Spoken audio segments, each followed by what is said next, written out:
Eh bien, c'est YouTube, c'est Poney, et j'espère que tu vas bien. Aujourd'hui, on se retrouve pour une vidéo sans prise de tête, sans coupure. Voilà, assis-toi, installe-toi tranquillement. Cette vidéo, elle est moins travaillée, mais j'espère qu'elle te plaira tout autant.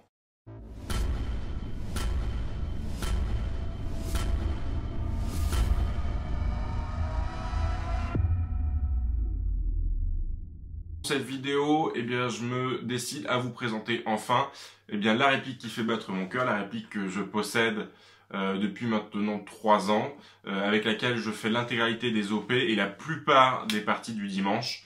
Eh bien voilà, c'est celle-ci.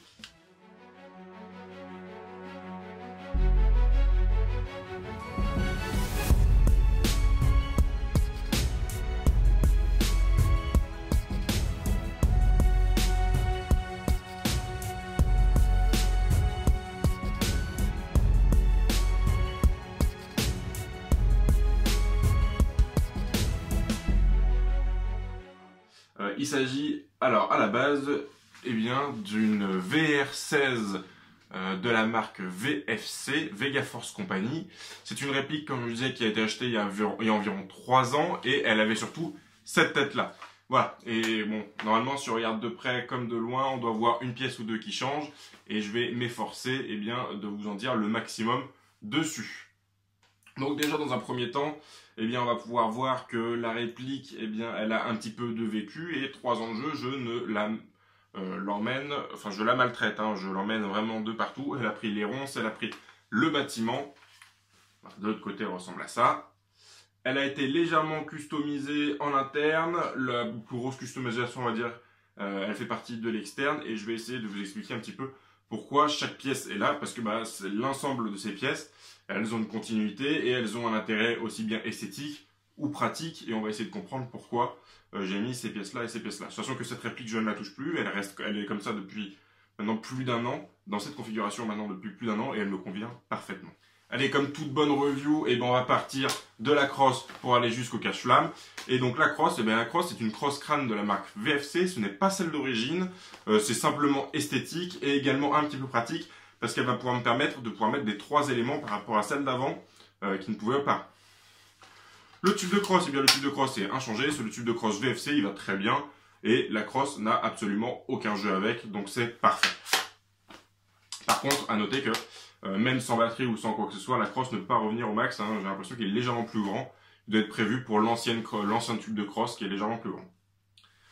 Allez, le corps maintenant. Alors, on va avoir l'ensemble poignet et l'intégralité du corps, le upper et le receveur, qui sont le corps VR16 originaux. Voilà, ils ont, au bout de 3 ans, il n'y a absolument aucun souci, si ce n'est quelques rayures. Tout fonctionne très bien et je ne vois pas pourquoi les changer, c'est esthétiquement quelque chose qui me correspond. On a l'organe de visée arrière qui provient d'un M4 de la marque VFC, si je n'abuse. C'est un organe qui fait type de la marque Night Armament sur du 1 à 600 mètres. Je le trouve plus esthétique que les organes de visée qui étaient vendus avec la VR16, sachant que j'ai également l'avant. Voilà, donc des repros de la marque Night Armament qui permettent normalement le tir de 100 à 600 mètres. On a ici une reproduction de ACOG, de viseur ACOG, qui est ici de la marque Démoniaque et qui a la particularité de, alors comparé à son vrai ACOG qui est une lunette, là c'est la particularité d'être un simple point rouge. Pourquoi? Vous allez voir, normalement ça se comprend, la réplique est une configuration plutôt assaut, et c'est-à-dire que je demande une réaction rapide d'intervention et d'utilisation, donc avoir une lunette qui grossit, au moment du jeu c'est beaucoup plus compliqué pour pouvoir prendre une cible rapidement, c'est-à-dire que ça va nous permettre d'épauler et de tirer beaucoup plus rapidement. Voilà, là avec cette réplique on va tirer jusqu'à environ 50-60 mètres, donc avoir un x3 c'est pas spécialement efficace. Je préfère garder l'efficacité d'avoir une rapidité dans l'acquisition de cibles plutôt que avoir du réalisme mais perdre cette efficacité. Là on est vraiment sur efficacité mais en gardant un côté esthétique, parce que de son aspect extérieur, on dirait vraiment un ACOG trait pour trait. Il faut savoir que cet ACOG particulier est rétroéclairé et a la particularité de ne pas proposer un simple point, mais une pseudo-reproduction de ce qui est rétroéclairé dans la vraie ACOG. L'avant, eh bien l'avant c'est un des éléments qui a été changé sur la VR16 et il s'agit ici d'un RIS, donc c'est une copie de la marque Daniel Défense. C'est un RIS qui était présent sur un MK18 Bolt. Donc c'est aussi bien le RIS et le canon externe, on va voir qui est chromé. Donc ces deux pièces proviennent de la marque, enfin d'une réplique de la marque Bolt que j'ai récupérée. Vous comprendrez après pourquoi. La dernière chose, donc j'en ai parlé, le sight avant, qui est à reproduction de CAC, et on a également un silencieux monté sur un Quick Detach, donc quelque chose qui est assez facile à avoir. Donc ça c'est la marque 5KU qui le fabrique. C'est un silencieux qui est super efficace, avec un intérieur qui est prévu pour et qui est vraiment efficace et qui est vendu avec son frein de bouche, voilà, qui permet de le mettre et de l'enlever assez facilement. Et une fois qu'il est serré, il bouge plus. On va retrouver en accessoirisation, je vais passer par l'autre côté. Alors vous allez le voir, elle me fait chier depuis le début de la vidéo. Une sangle, donc c'est une sangle en multicam de la marque Emerson, qui est une sangle, ma foi, qui fait plutôt bien son taf et qui est vraiment sympa. Et devant, j'ai attaché un attache-sangle, donc qui fait la liaison l'attache-sangle avec une paracorde, qui va me permettre de se monter directement sur le RIS, sur le morceau de paracorde, afin que la paracorde ne se lime pas. Alors, en fait, avant, je la faisais passer directement dans le RIS, mais elle se limait petit à petit au bout de tous les 6 mois, je devais la changer.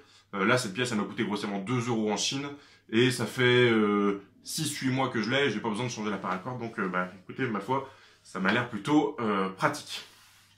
Au niveau des rails, on les voit pas spécialement, j'ai des couvre-rails en gomme, quelque chose qui est assez pratique, qui se met facilement. J'en ai de ce côté-ci et de ce côté-ci. Ça permet surtout de pouvoir mieux prendre en main sans avoir à se déchiqueter les mains. C'est vraiment sympa à regarder et à utiliser surtout. Ça fait un petit effet lisse et au niveau des mains, c'est vraiment sympa. Dernier élément d'accessoirisation, une poignée type Magpul. Là, c'est la marque OPS, je crois. C'est vraiment une copie chinoise basique. Pas besoin de plus pour l'airsoft pour moi. Elle doit coûter 4 ou 6 € et elle est vraiment très bien. Petit côté esthétique, j'ai simplement effectué un gravage au niveau de la poignée. Là, vous allez plus le voir, du receveur et puis au niveau ici de la crosse qui correspond sur les vraies armes, il est également au niveau du silencieux, pardon, qui correspond sur les vraies armes à des... En fait, ce sont les pièces qui sont numérotées et ainsi gravées et qui permettent aux militaires de pouvoir ranger leurs armes à l'armurerie et pouvoir retrouver les pièces et leurs armes plus facilement pour les armuriers quand ils s'occupent du nettoyage, etc. Et cette réplique, alors, je l'aime pour un côté esthétique forcément, un côté performance également, mais elle me fait vraiment penser, comme je suis un peu équipé, à un opérateur des Blackwater, c'est-à-dire un mercenaire basique, c'est-à-dire une personne qui n'a pas spécialement l'obligation de respecter un dress code particulier et dont son arme n'a pas spécialement besoin de respecter un dress code particulier. Donc voilà, je trouve que cette réplique est vraiment dans cet aspect de la chose, et je pense qu'elle répond très bien à ce genre de choses, c'est-à-dire vraiment la réplique d'une arme qui n'est pas faite pour être conventionnelle, qui est faite pour répondre aux besoins inhérents du militaire, enfin de la personne qui l'utilise, contrairement à ce que les militaires peuvent avoir, c'est-à-dire une arme qui doit être conventionnelle avant tout. Pour l'alimenter, simplement des chargeurs PMAG 30 coups, j'en ai 4 comme ça, et après je suis obligé d'utiliser des ATM que je mets en 30 coups exactement. Voilà, rien à dire sur ces chargeurs, ils sont très bien, il y a un léger jeu quand même, c'est un petit peu dommage, mais en jeu, ça feed très bien.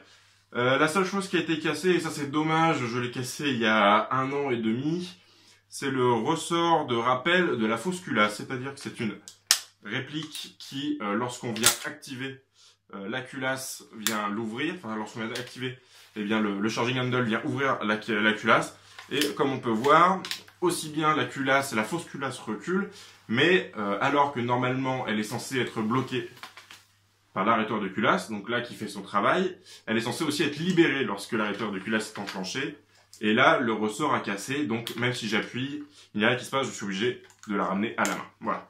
C'est la seule chose qui a été cassée sur cette réplique. Je trouve ça un petit peu dommage, mais bon, le peu de fois où j'utilise ce genre de pièce, c'est pas bien grave. Et puis si un jour d'aventure je trouve cette pièce en shop et qu'elle est pas très chère, bah, peut-être que je le rachèterai. Allez, en interne maintenant. Alors en interne, qu'est-ce qu'on a? Il y a eu quelques changements quand même en interne, après 3 ans d'utilisation intensive. Il faut savoir que le moteur a été changé pour avoir un gain en réactivité. Il s'agit actuellement d'un SHS de 8 torque, donc un moteur qui est connu et qui est coupleux, qui mixé avec la gearbox fonctionne très bien. Je n'ai pas de double feed, j'ai une bonne réactivité, du moins j'ai la réactivité que je mérite avec ce genre de réplique. Et puis il n'y a aucun souci de fonctionnement, ça fait maintenant 1 an et demi je crois qu'il est installé dedans. Le moteur d'origine n'est pas mort, il équipe une autre réplique que j'ai montée de A à Z. La gearbox en elle-même est relativement préservée. C'est la gearbox VFC qui est d'ores et déjà montée sur roulement normalement chez eux. C'est une gearbox high speed, c'est-à-dire qu'il y a des engrenages en 16:1 montés sur des bearings, donc c'est quelque chose qui est assez réactif. La seule chose que j'ai changé, c'est le piston, qui est un piston avec des dents acier de la marque FPS Softair, simplement parce que j'avais peur que le piston plastique avec une dent métal casse. Donc au moment du downgrade de la réplique, j'ai dû changer. Vous allez voir, j'ai changé le canon interne et la réplique qui tapait à 365-70 fps est montée à 380-390, ce qui était beaucoup trop pour la situation dans laquelle je joue. Et donc je suis passé sur un M90, je crois que c'est M90 de la marque FPS Softair également. Et ce qui me permet de jouer aux alentours des 360 fps avec ce nouveau, donc de garder la même puissance, simplement en réduisant le ressort. Allez, côté maintenant, bloc au pup et canon. Comme je l'ai dit, j'ai changé le canon interne, je suis passé d'un canon en 6,04 de mémoire en 275 mm à un 6.01 en 303 mm de la marque PDI. C'est un canon qui fait très bien son travail, même presque trop bien pour la portée que je lui demande. C'est vraiment un canon d'exception. Il n'y a aucun souci dessus. C'est un canon que je n'avais pas payé spécialement très cher, qui était destiné à la base à une autre réplique et que j'ai réutilisé là-dessus. Voilà, le canon externe, vu qu'il a été changé, m'a permis d'avoir un canon interne plus grand. Le cylindre d'origine, il n'y a aucun souci pour qu'il puisse adapter un canon plus grand. Donc voilà, j'en ai profité et je suis vraiment pas déçu de ce canon. Le joint au pup. Alors le joint au pup VFC, je l'ai gardé jusqu'à ce qu'il s'use et il s'est vraiment usé. Le bourrelet à l'intérieur du joint a légèrement cassé. Ce qui m'a été obligé, donc j'ai dû le changer. Et là dedans c'est un Modify beige, donc c'est un joint plat. Je crois que c'est Ryosoku de mémoire. Donc il n'y a pas de air-up dedans, c'est juste le joint plat avec un appui plat. Et la réplique a de très bonnes performances, il n'y a aucun souci là-dessus. Donc très agréable. Et le bloc au pup, j'ai gardé le bloc au pup VFC d'origine qui marche très bien, qui a un réglage précis et puis surtout qui fit bien les chargeurs. Donc voilà, c'est tout ce que je lui demande, il n'y a vraiment aucun souci. Petite précision, le changement du canon interne quand même m'a obligé à faire sortir en fait le canon légèrement dans le frein de bouche. Donc voilà, je ne peux pas jouer comme ça, esthétiquement c'est pas spécialement très joli, mais bon il n'y a pas de problème, je le mets qu'avec le silencieux, donc voilà. Mais bon, le canon 330 mm ressort légèrement quand même du canon externe et du coup du frein de bouche qui ressort dans le frein de bouche. Allez, pour mettre la batterie, donc on met une batterie ici, il s'agit de batterie 11.1, donc comme ce modèle-ci, où là c'est le modèle 3 collé en 1100 mAh, donc oui je la joue en 11.1 malgré le fait qu'il n'y a pas de MOSFET. Je ne fais pas de rafale, je fais du semi, on va dire très léger. Pour l'instant, j'ai pas eu de soucis. Si ça casse ou si j'ai les pattes qui se soudent, je saurai pourquoi, à quoi c'est dû. Pour l'instant, j'ai de la chance, donc j'en profite. Donc 11.1, je suis quand même passé sur des connectiques en T-DIN large et vous allez voir, la réactivité est plutôt sympa et assez réactive. Avec un bruit un petit peu étouffé, alors là avec les micros qui saturent, c'est un peu la galère, mais on arrive sur une réplique qui permet parfaitement de faire du semi, on va dire plus ou moins rapide, surtout quand on utilise des chargeurs 30 coups. On va faire un tout petit coup en full.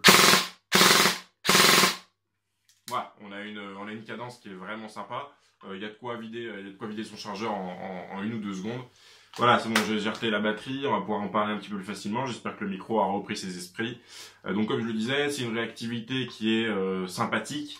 Elle est amplement suffisante pour le jeu que je joue, hein, surtout avec des chargeurs 30 coups. La rafale, c'est pareil, c'est une rafale qui va me permettre de vider mon chargeur en 2 ou 3 secondes sans aucun souci. Elle va surtout me permettre de faire un nuage de billes assez important et du coup de toucher la quantité de joueurs que je souhaite toucher. Donc vraiment on a une rafale qui est intéressante sans être trop prédominante. Donc pour moi, pour ma part, c'est quelque chose qui me convient parfaitement. Voilà. Comme je disais, il faut rappeler que c'est un switch mécanique basique. Donc de toute façon, je pense pas qu'on aurait pu avoir bien plus, surtout avec des engrenages, malgré le fait que ce soit une gearbox high speed, surtout avec des engrenages sans passer sur du dual sector gear. Mais c'est pas spécialement l'utilité que j'en ai envie pour cette réplique. Là, cette réplique me convient parfaitement. On va quand même se faire un petit test chronie, parce que ça, je peux le filmer aisément.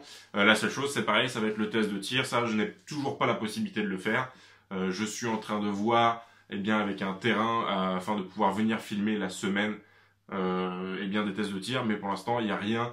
Il n'y a rien de fait. Donc voilà, il va falloir me croire sur la portée. On a une portée qui est vraiment sympa, surtout avec le 6.01, l'ensemble 6.01 avec le canon beige, enfin le canon modifie beige plat là. Il y a vraiment, c'est vraiment un super rapport. C'est d'ailleurs pour ça qu'il équipe la plupart, enfin une bonne partie de mes répliques.